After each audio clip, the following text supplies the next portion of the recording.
Hi all, welcome to Cooking with Simply. எல்லாரும் எப்படி இருக்கீங்க? இன்னைக்கு நம்ம பார்க்க போகிறது ஒரு குஸ்கா plain பிரியாணி எப்படி பண்ணுறதுன்னு பார்க்கலாமா? இதுக்கு என்னென்ன தேவைன்னு சொல்லிடுறேன். வெஜிடபிள்ஸே இல்லாமல் ஈஸியாக எப்படி நிமிஷத்தில் பண்ண போகிறோம் அப்படிங்கிறதான் பார்க்க போகிறோம். இங்கே ஒரு வெங்காயம் நீல வாக்கில் நறுக்கி வச்சுக்கோங்க. 2 தக்காளி நல்லா பொடிசாக கட் பண்ணியிருக்காங்க. அதே மாதிரி 4 பச்சை மிளகாய் அப்படியே ஆட் பண்ண போகிறோம். 2 டீஸ்பூன் இஞ்சி பூண்டு பேஸ்ட்டு ஆட் பண்ணிக்கலாம். தாளிக்கிறதுக்கு நெய்யும் எண்ணெயும் எடுத்துக்கோங்க.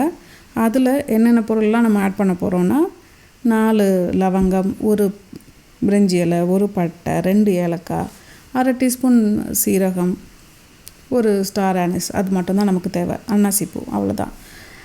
இது கூடவே நமக்கு ஒரு 3 டேபிள் ஸ்பூன் தயிர் வேணும். நல்லா தயிரை நம்மளா பீட் பண்ணி ரெடியாக வச்சுக்கலாம். அது கூடவே மசாலா பவுடர் நிறைய கிடையாது, கொஞ்சமாக 1 teaspoon garam masala powder, 1 teaspoon red chilli powder. இங்கே நான் காஷ்மீரி சில்லி பவுடர் எடுத்து வச்சுருக்கேன். ஸோ இவ்வளோ தான் நமக்கு தேவையான மசாலா ஐட்டம்ஸு. அது கூடவே நம்ம உப்பு நமக்கு தேவையான அளவு, தண்ணி ஒரு 3 கப் எடுத்து வச்சுக்கோங்க. அதே அளவு இப்போ ஒரு கப் நான் மெஷர்மெண்ட் 1.5 கப்பு பாஸ்மதி ரைஸ் எடுத்திருக்கேன். அது நல்லா வாஷ் பண்ணிவிட்டு ஒரு 10லேருந்து 20 நிமிஷத்துக்கு சோக் பண்ணி வச்சுக்கோங்க. அது கூடவே இவ்வளோ தான் நமக்கு தேவையான ஐட்டம்ஸ் எல்லாமே. அது கூடவே நமக்கு முக்கியமாக தேவையானது 1 கைப்பிடி புதினா, 1 கைப்பிடி கொஞ்சம், 1 கை ஃபுல் கை எடுத்துக்கோங்க. அதில் கொத்தமல்லி எல்லாம் எடுத்து வச்சுக்கலாம். இப்போ நான் பண்ண போகிறது இன்ஸ்டன்ட் பாட்டில் பண்ண போகிறேன். ஸோ அதனால் அந்த பாட்டில் எண்ணெயும் நெய்யும் ஆட் பண்ணிவிட்டு பட்டை, லவங்கம், ஏலக்காய், சீரகம், 1 பிரிஞ்சி இலை, இது எல்லாத்தையுமே, அன்னாசிப்பூ, இதெல்லாமே போட்டுட்டு அது கூடவே நம்ம ஸ்லைஸ் பண்ணி வச்சுருந்தோம் இல்லையா, வெங்காயம் நீளமாக நறுக்கி வச்சுருந்ததையும் ஆட் பண்ணி நல்லா சாட்டே பண்ணிக்கோங்க.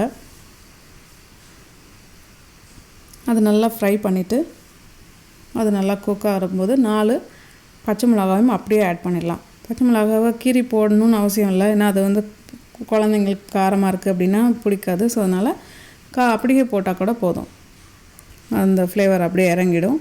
ஸோ இந்த பச்சை மிளகாவும் போட்டு நல்லா நம்ம அதை வதக்கிக்கலாம். குக்கிங் வித் சிம்ப்ளிக்கு சப்ஸ்கிரைப் பண்ணாமல் இருக்கிறவங்க மறக்காமல் சப்ஸ்கிரைப் பண்ணிவிடுங்க. அது கூடவே இப்போ இஞ்சி பூண்டு பேஸ்ட்டையும் நம்ம ஆட் பண்ணிடலாம். இஞ்சி பூண்டு பேஸ்ட் ஆட் பண்ணிவிட்டு அதையும் நல்லா சாட்டே பண்ணிடலாம்.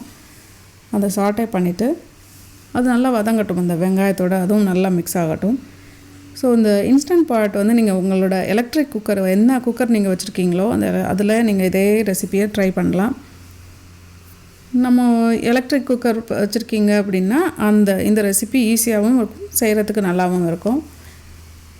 நீங்கள் எங்கே ட்ராவல் பண்ணால் கூட இதை எடுத்துகிட்டு போய் ஈஸியாக குக் பண்ணி சாப்பிட்றதுக்கும் இந்த எலக்ட்ரிக் குக்கர் ஹெல்ப்ஃபுல்லாக இருக்கும். இப்போது அது கூடவே நம்ம தக்காளியும் ஆட் பண்ணிக்கலாம். நல்லா பொடிசாக நறுக்கிக்கோங்க, ஸோ அது சீக்கிரமாக வெந்துடும். இப்போ அதையும் நல்லா நம்ம வதக்கிக்க போகிறோம். எல்லாமே நல்லா மிக்ஸ் ஆகணும். இந்த வெங்காயம், பூண்டு, இஞ்சி பூண்டு பேஸ்ட் ஆட் பண்ணியிருக்கோம் இல்லையா, அது தக்காளி எல்லாமே நல்லா மேஷ் ஆகி குக் ஆகட்டும். அது வரைக்கும் நல்லா நம்ம வதக்கிக்கலாம். இது வதங்கிடுச்சு. இப்போ நம்ம அந்த ஒரு புதினா இருக்கு இல்லையா, அதில் 1/2 கட்டு எடுத்தாலே போதும். அந்த புதினா, அதே மாதிரி கொத்தமல்லி, இல்லை உங்களுக்கு எந்த ஃப்ளேவர் ரொம்ப பிடிக்குமோ அதை கூட கொஞ்சம் குறைச்சி அப்படி அட்ஜஸ்ட் பண்ணி ஆட் பண்ணிக்கோங்க. அந்த ஃப்ரெஷ்ஷாக இருக்கும்போது ஃப்ரெஷ்ஷாக இருக்கிற புதினாலாம் ஆட் பண்ணால் அவ்வளோ ஒரு ஃப்ளேவர் இருக்கும், உடம்புக்கும் நல்லது. ஸோ இதை நல்லா நம்ம மிக்ஸ் பண்ணிக்கலாம். இப்போது தயிர் நல்லா பீட் பண்ணி வச்சுக்கோங்க, அதை ஆட் பண்ணிவிடுங்க. அந்த தயிரையும் நல்லா அடித்து அதை இந்த மிக்ஸோடு ஆட் பண்ணும்போது அது நல்லா குக் ஆகும். எல்லாமே சேர்ந்து ஒரு கொஞ்சம் மசாலா மாதிரி நல்லா வரும். அது வரைக்கும் நம்ம மிக்ஸ் பண்ணிக்கலாம். அந்த சூப்பராக அது கலர் பாருங்களேன், உடனே அது கலர் ஒயிட்டும் இல்லாமல் ஆரஞ்சும் இல்லாமல் ரெட்டும் இல்லாமல் அப்படி ஃபுல் கலர் அப்படி மாறிடுச்சு.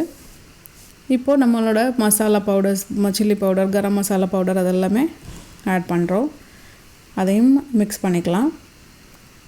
நல்லா மிக்ஸ் பண்ணிவிட்டு இந்த இன்ஸ்டன்ட் பாட்டில் நான் எங்கே ட்ராவல் பண்ணாலும் லோக்கலாக கண்டிப்பாக இன்ஸ்டன்ட் பாட் எடுத்துகிட்டு போயிடுவோம். ஏன்னா ஒரு நேரமாவது நல்லா சாப்பிட்ணும் அப்படிங்கிறனால. வெளியில் போய் எல்லா நேரமும் நமக்கு பிடிச்சது கிடைக்காது. ஸோ அந்த மாதிரிலாம் இருக்கும். வெஜிடேரியனாக இருந்தால் ரெஸ்ட்ரிக்ஷன்ஸ் நிறையா இருக்குது. ஸோ அதனால் இதுவும் என் கூட ட்ராவல் பண்ணிட்டே இருக்கும். இப்போது நம்ம தண்ணி ஆட் பண்ணிக்கலாம். ஸோ தண்ணி ஆட் பண்ணி அது நல்லா கொதிக்கட்டும், அது பாயில் ஆகட்டும். ஸோ வெக்கேஷனில் போய் குக் பண்ணுறோமா அப்படின்னா கண்டிப்பாங்க. ஏன்னா நம்ம பசங்களுக்கும் ஃபுட்டு கொடுத்த திருப்தி இருக்கும், நம்மளும் நிம்மதியாக சாப்பிட்ட ஒரு ஃபீல் இருக்கும். அதே மாதிரி கொஞ்சம் உப்பு அதையும் ஆட் பண்ணிவிட்டு நம்ம மிக்ஸ் பண்ணிட வேண்டியதான். இதெல்லாம் நீங்கள் பேக் பண்ணி எடுத்துகிட்டு போயிட்டீங்கன்னா இந்த மாதிரி ரெசிபி வந்து ஈஸியாக பண்ணிடலாம். நம்ம வெங்காயம் தக்காளிலாம் சேர்த்து வாங்கிட்டு போகணுன்னு அவசியம் இல்லை. அது அங்கே போயிட்டு லோக்கலாக வெங்காயம் தக்காளி தயிர் வாங்கினாலே போகிறோம். வெறும் ரைஸ் குக் பண்ணிவிட்டு கூட நம்ம சாப்பிட்றதுக்கு ஈஸியாக இருக்கும். ஸோ இப்போது தண்ணியும் நல்லா கொதிச்சிடுச்சு.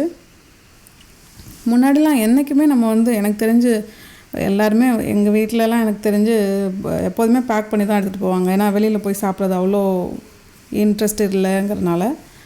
ஸோ அது நல்லது தான். ஏன்னா நம்மளே நம்மளோட ஃபுட் எடுத்துகிட்டு போயிட்டால் நிம்மதியாக எப்போ வேணாலும் பசிச்ச நேரத்தில் சாப்பிட்டுக்கலாம் இல்லையா. ஸோ இப்போது பாஸ்மதி ரைஸை ஊற வச்சிருந்தோம் இல்லையா, அதை அப்படியே ஆட் பண்ணிடலாம். இப்போ அதை மூடியை போட்டு குக் பண்ணிட வேண்டியதான். சாட்டை மோட்லேருந்து நம்ம ரைஸ் மோடுக்கு ஆன் பண்ணிட வேண்டியதான். இப்போ அதுவே குக் பண்ணிவிட்டு அதுவே கூப்பிட்றோம், அலாம் அடிச்சிடும். ஸோ நம்மளோட ஃபுட் வந்து ஈஸியாக ரெடி ஆகிடுச்சு. இப்போ அந்த ப்ரெஷர் அடங்கினோடனே அது வந்து உள்ளே போயிடும். அண்ட் தென் நம்ம அதை எடுத்து சர்வ் பண்ண வேண்டியதான்.